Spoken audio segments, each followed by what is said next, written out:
A Peek into the Future. It's Better Than I Thought, by Maybe Meadowlark. It had been a normal day in the Stark household when it happened. Tony was home for a couple of weeks the summer before his last year at MIT. He was late for dinner, having only arrived once his parents were more than halfway through with their meals, and was subsequently teetering on the edge of a full-blown argument with his father. Howard opened his mouth to bite back at Tony when he was interrupted by the sound of alarmed yelps on the other side of the room. When Tony whipped his head in the direction of the noise, he was shocked to find some sort of hole in the air that could only be described, though it annoyed him greatly, as a portal that disappeared mere moments after he saw it. Lying just beneath where the portal had been were 3 people letting out various noises of discomfort. A boy who looked to be about Tony's age, with short brown hair, sat up with a groan, holding a hand to his head where it had presumably hit the ground. He slowly opened his eyes before they shot open in shock as the boy stared at them. A little girl, maybe 5 or 6, sat up next. She had brown hair that extended just beyond her shoulders and was surprisingly cute. As soon as she saw them, she stared at him in surprise.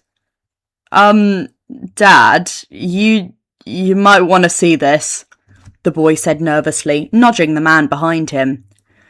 Yeah, I'm getting up. What is... Tony stared in complete shock at the man sitting on the floor just a few feet away. His hair was the same colour as Tony's, as was his eyes. They had the same jaw, nose and mouth. The only differences between them, apart from style, were that this man was older and had a large scar encompassing part of the right side of his face. It was uncanny. Who are you? Howard demanded, taking a step toward the mysterious trio. You aren't going to like the answer, the man who looked entirely too much like him stated. Answer the question. Tony Stark. The whole family looked at the man claiming to be Tony in various levels of shock. Howard snorted. You can't really expect us to believe that. It's the truth. Take it or leave it. Tony squinted at the other Tony. If he wasn't lying, this was going to get real confusing. Anyway, that did sound like something he would say. If this was a lie, it was an extremely well-crafted one. Howard simply glared at the other Tony. And who are they? He asked, gesturing to the 2 unfamiliar faces in the room. They're Morgan and Peter. Other Tony wrapped his arms around the 2, Morgan wrapping her arms around his leg and Peter putting a hand on his shoulder, but none looking away from Howard. My kids. Tony stared at the trio in even further shock. Him! With kids! There was no way on earth that was even close to true. Though, now that he was looking, both kids did look quite a bit like him, and Peter was wearing what appeared to be a worn-out version of his MIT hoodie. Howard glared even harder and scoffed. I can prove it, other Tony said, turning to look at Tony. You love it when Mom plays the piano for you, even if you can play it yourself. Jarvis got you that toy car for your 6th birthday that Howard wouldn't let you have. You think of Rhodey like the older brother you never had, and if you look, you'll see that Peter is wearing your MIT hoodie. I can go on. Tony blinked. There was no way someone could know those things without the insider knowledge of being Tony Stark, and the more he looked, the more he was certain that was his hoodie. That all checks out, Tony said weakly, the first words out of his mouth since these people arrived. Howard somehow managed to look further displeased. Let's say we believe you. How did you get here? Other Tony let out an annoyed huff, though it didn't seem to be directed at Howard. This wizard we know is having some dumb wizard problems and somehow managed to mess up so bad we got sent back in time. This answer did not satisfy Howard in the slightest, but the hard look the other Tony communicated to the man, that was the only answer he was getting. How are you planning on getting back? Howard asked with a huff. Probably best to just wait for the wizard to come get us. He cares too much about the timeline to just leave us here. There was a long silence after that as everyone absorbed the events of the last 5 minutes. The silence was, however, broken by a loud yet cute yawn from Morgan. I'm sure our guests are quite tired right now. How about we get them settled in the guest rooms for the night? Mom suggested with a small sympathetic smile. Howard agreed after a long moment and sent Jarvis to set up the time-travelling trio for the night. The two remaining adults left shortly after, presumably wanting to speak about what had just happened in private, leaving Tony to slowly eat his dinner while he processed the day's events before turning in for the night. As Edwin Jarvis led the time-travelling family to the guest rooms, he couldn't help but listen with fondness to the conversation behind him. "Daddy, why aren't we going home?" Morgan asked curiously, though there was a hint of concern in her voice. "We're just on a little vacation, honey," Tony assured, with open warmth and love in his voice that made Edwin so proud. He couldn't remember hearing Howard speak to Tony like that, yet here he was doing it for his own kids. "But why isn't Mommy here then?" The same concern in the little girl's now confused voice. "You know, Mommy's got a lot of work to do as CEO. She just couldn't make it here this time," Tony assured. "So let's make sure to give her an extra big hug when we get back, okay?" "Yeah, we'll give the best hugs ever," Morgan announced, causing Tony to chuckle lightly. "That we will." "We have reached the guest rooms," Edwin informed, a little guilty about interrupting such a cute conversation. Once the family was relatively settled and getting ready for bed, Edwin went off to search for appropriately sized clothing. Tony and Peter's accommodation had been easy to find, though Morgan's had been more difficult. Luckily, some of Tony's old clothes were still in storage, and he'd been able to find clothes that would fit the little girl. Though Edwin would have loved to stay and talk to the future Tony and his family, he decided to leave them be for now, instead going to continue his work around the house. Once his work time officially ended, he peeked in the room. His heart warmed at the sight before him. All three were laying on the bed together, both children resting their heads on his chest as he held them close. Edwin left the room with a smile on his face, and the knowledge that despite everything, he had been right about Tony. Sometimes Tony would get restless in the night. His brain refused to shut down and his fingers itched for something to do. On nights like these, he would sneak down to the basement lab and tinker. He rarely got any sleep when that happened, instead staying down there until Jarvis inevitably found him tinkering in the morning and sent him to his room. This night was, predictably, one of those nights. Tony laid in bed for a while, thinking about the implications of what he had seen from his future self. There was no way he was going to get to sleep tonight, and finding something to tinker with in the lab would help take his mind off the whole time-travelling thing. So, Tony made his way through the long hallways of the mansion into the lab and quickly got to work. "Oh!" Tony whipped around at the unfamiliar voice interrupting him after about 2 hours of work, to find Peter standing in the doorway with a surprised expression that quickly flooded with nervousness. "What are you doing down here?" Tony asked, half curious, half nervous. I usually tinker when I can't sleep, and I couldn't sleep, so I thought I'd find a lab, because there was bound to be one, but, you're here, so..." Peter shifted awkwardly, and Tony wondered how on earth a boy this shy and nervous was his son. "That's why I'm here too," Tony said after a long moment. "I don't mind if you want to work on something too." Peter looked surprised for a moment, but it quickly melted into a shy smile as he quickly made his way to a workbench near Tony. The two worked in silence for a while before Tony decided to bite the bullet and ask the one question his brain kept circling back to. "So, Peter, I was wondering why there's such a big age gap between you and Morgan." Peter looked up. "What?" "Well, I guess what I'm asking is..." Tony briefly trailed off. His question was a bit awkward, but if he wanted answers, he just had to ask. "Do you guys have the same mom, or...?" Peter stared at him for a moment before something seemed to click and his confusion washed away. "Oh, I'm adopted," the other boy said, as if it wasn't completely unfathomable to Tony. Him adopting a child? How on earth did that even happen? What? How? Tony spluttered in surprise. Peter blushed slightly and rubbed the back of his neck. It's a long story, and I don't really want to get into it too much. Peter was quiet for a while, and it seemed to Tony that he was done, but before he could go back to work, the boy started again. I'll just say you make a great dad, and you helped me a lot and were there for me even when no one else was.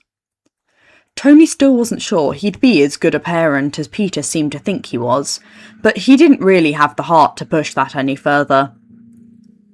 What about Morgan? He asked instead, hoping this topic would be less tense. She's yours with your wife, Pepper.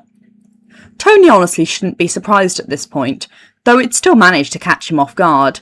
He didn't think he'd ever find himself in a stable enough relationship to get married, let alone have a kid. Huh. What's she like? Pepper? She's great. She's really cool. She's smart and put together and confident and sassy, and she's really good at dealing with all the shenanigans we get up to. Tony nodded along. This woman did seem pretty cool. After that, the conversation quickly changed to the teens tinkering. Though Peter had to adjust a bit to the different time periods' materials, the conversation was interesting, and Tony was pleasantly surprised to have found someone his own age who could keep up with him.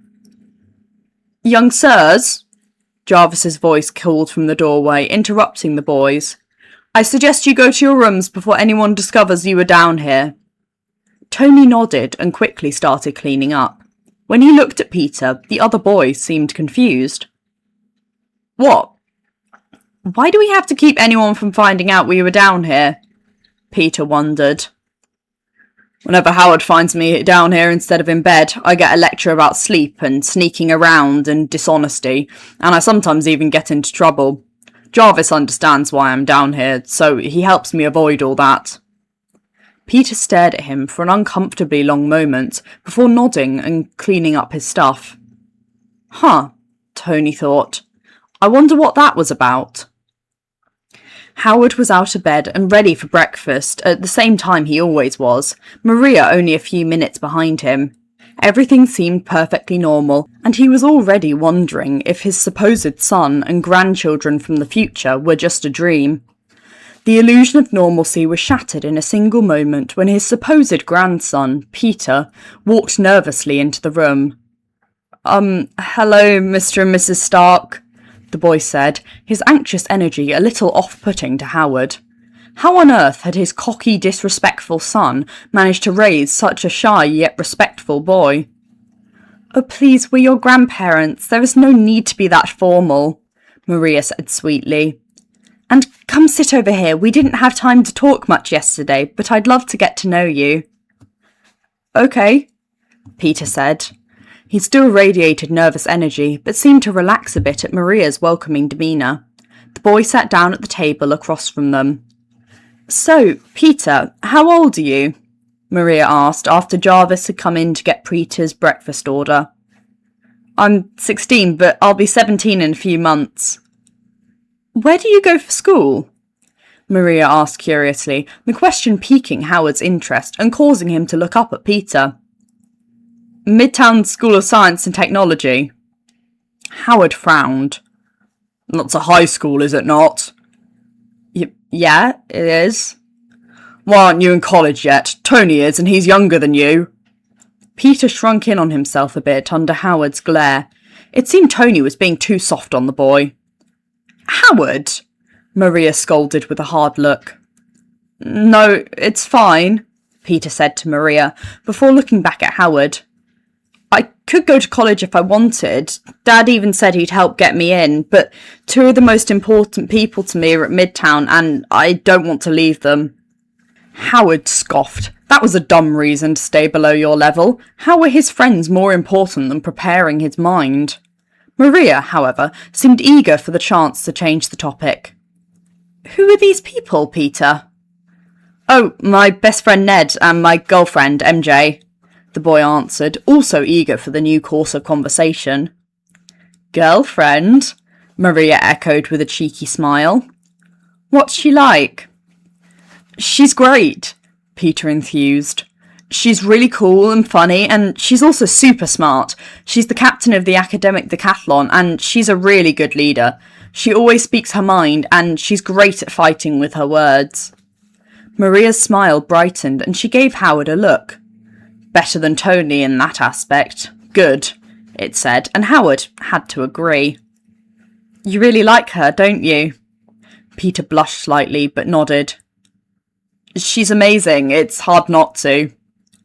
After a moment, the present Tony walked in with a plate and sat down at the table, giving those present a quick greeting before starting to eat his breakfast.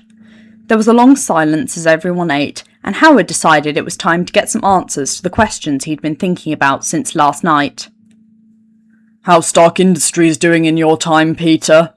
Howard asked, trying to seem disinterested. Oh, it's good, Peter replied, a little confused. Howard nodded and prompted him to continue.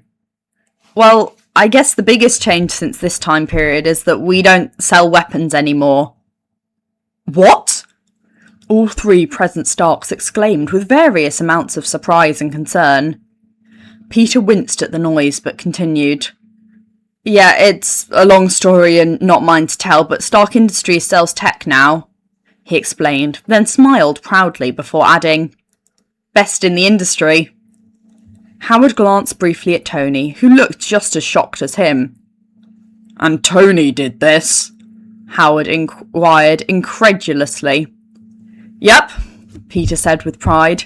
Dad made Stark Tech the biggest tech company in the world. We sell tech to places all around the world, all with Mom's help, of course. He wouldn't survive without her as his CEO. Howard blinked, before angry surprise filled him. He made a woman the CEO? Peter looked surprised before his gaze hardened in a way his previous interactions with the boy led him to believe was impossible.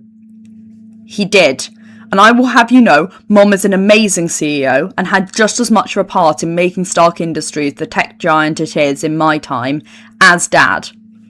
Howard huffed, but let it go at his wife's stern look.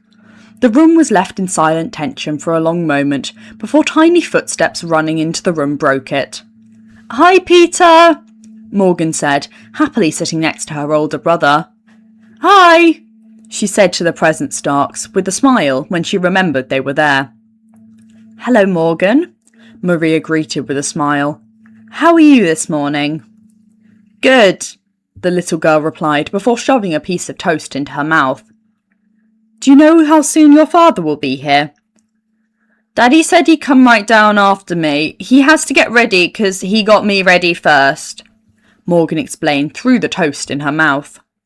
They ate in silence for a little while before Maria started asking Morgan more questions. Are you in school yet, honey? His wife asked sweetly. Yeah, I went to preschool last year and I made some really cool friends. I'm going to kindergarten in the fall. What do you learn about there? Not a lot. The other kids all got to learn about the ABCs and reading and counting stuff. It's really boring because I already know it, the girl said sadly, before her smile rapidly returned. But Daddy teaches me a lot at home, so it's okay. He says I'm smart enough to be in elementary, but he and Mommy want me to have friends my age, so I have to just learn cool stuff at home. Daddy's a really good teacher, though. Howard frowned slightly at that. Where did his son get it in his head that friends were more important than learning? Do you build anything with him? He asked, hoping he was at least giving the little girl's advanced mind a bit of a challenge. No, Mommy and Daddy says it's too dangerous for me, Morgan says with a pout. Daddy gave me snap circuits for Christmas and we build cool stuff with those 'cause they're safe. Morgan was going into kindergarten. She was at least a year older than Tony was when he made his first circuit. Why was he holding her back like this? Tony was thinking about everything Morgan had said, everything that Peter had said, and to his utter disbelief it seemed that, somehow, his future self was managing to be a better father than Howard was. He had taken all of the things he hated about his own upbringing and made sure not to do it for his own children. Tony had apparently zoned out for a moment as he was snapped out of his thoughts by a happy cry of "Daddy!" from Morgan, causing him to turn and see his older self walking in. Tony froze instantly when his eyes reached other Tony's right arm. It had a light shine to it and was red with gold accents and looked quite cool. But more importantly, it was a metal arm. Why did his future self have a metal arm? And how did Tony fail to notice it yesterday? He paused. Now that he thought about it, his older self had been wearing a jacket the previous evening. It seemed that in shock of meeting his future self, he hadn't really paid much attention to anything but his face, and thus missed the fact that he had a metal arm. What? Older Tony asked when he realised the past Stark family was staring at him. The man followed their gaze to his arm. Oh, I guess that's something you'd like an explanation for. Tony nodded. Of course he wanted to know why his future self had a metal arm. He noticed Mom and Howard nodding slowly out of the corner of his eyes. Older Tony sat down next to Morgan with a heavy sigh. Well, it's quite a long story, so I'll spare you the details, but I had to use a weapon far too powerful for any normal human to simply use. It hurt my arm so bad they had to remove it, and I'm honestly lucky to have survived. Morgan, who had been so happy only a moment before, was now staring sadly down at her lap. It must have been hard for someone so young to have to watch one of their parents going through something like that. Peter scoffed, and for a moment Tony was worried until the other boy spoke. Dad is being modest for once in his life. What he's trying to say is that he saved the universe, almost died doing it, and managed to get away with only an amputated limb. Tony blinked, looking rapidly between his future self and Peter, only becoming more shocked when older Tony simply shrugged. He, Tony Stark, saved the universe. Nuh-uh, nada, no way. There was no freaking way he, of all people, saved the universe. The rest of the breakfast passed in awkward silence as Tony and his parents processed the most recent bombshell to be dropped on them in the past 12 hours. After breakfast was finally over, Tony went out to spend the rest of the day with Rhodey. He contemplated telling his friend about the current time-travelling family back at the mansion, but decided against it. There was no way he'd believe him, and Rhodey couldn't come over that day, so he couldn't exactly prove it. The two had a good time. He was glad Rhodey had picked up on him being a little out of it. He probably assumed it was Howard's fault, which wasn't entirely untrue, and made an effort to distract him, which thankfully worked. He returned home in time for dinner and ready once again to face the chaos that came with his future self and family. As he walked down the hallway, he heard voices coming from the sitting room. Curious, he moved to peek into the room and found Peter and older Tony sitting on one of the couches. They were talking about something that didn't make much sense to Tony when Peter glanced at the clock with a worried look. Other Tony took a notice of this, a worried look forming on his own face. What is it, Pete? It's nothing. I'm fine, Peter said, his expression shifting to a small smile, in a tactic Tony often used himself to avoid discussing his feelings. Kid, I can tell something's up, his future self said, then brought an arm around Peter's shoulders. You don't have to tell me if you don't want to, but I can't help if I don't know what's wrong. It's just... Peter's voice broke a bit as he let his face fall. Other Tony started rubbing slow circles on his arm. We've been here longer than I thought, and I'm starting to get a little scared. What if Strange can't find us? I don't want to be stuck in the past forever. Older Tony pulled Peter into a hug, which the teen quickly returned and started rubbing his back. Pete, you've got nothing to worry about. Even if Strange never finds us, and he will, there's no way he'd let us mess up the timeline like that. I'll just build a time machine to get us back. I've done it before. Okay, Dad. I trust you, Peter said, and the two sat in each other's embrace. Despite how much he had heard about his future self's parenting, this was the first time he had really seen it. It was strange seeing himself being the father he always wished he had. The trust and care Peter and future Tony had for each other was so clear, even he could feel it as he watched the pair engage in the sort of physical affection he always longed for. After a couple of minutes, Peter whispered something in older Tony's ear that Tony couldn't make out from so far away. Older Tony nodded and whispered something back before letting go. Alright, kid, so put some food in that never-ending pit in your stomach. I'll be with you in a bit. Peter nodded and left the room, thankfully through the entryway on the opposite side of the room. Tony was about to leave, seeing no reason to remain, before his future self said, "Mini-me, I know you're there." Tony froze but didn't move. "Come on, kid, I promise I don't bite." After a moment, Tony peeked into the room to see his older self staring right at him. As soon as the man noticed he was there, he smiled and pat the spot on the couch next to him. Reluctantly, he walked over and plopped down a good foot away from his future self.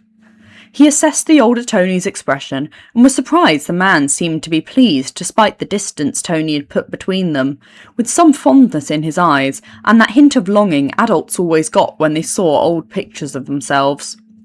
"So, what did you want?" Tony asked, crossing his arms in an attempt to not hide his nervousness. "Well, we haven't really gotten a chance to talk one-on-one yet, and the opportunity seemed to come up, so here we are." Tony nodded at his future self's words. That did make sense, though he suspected the man had something to say.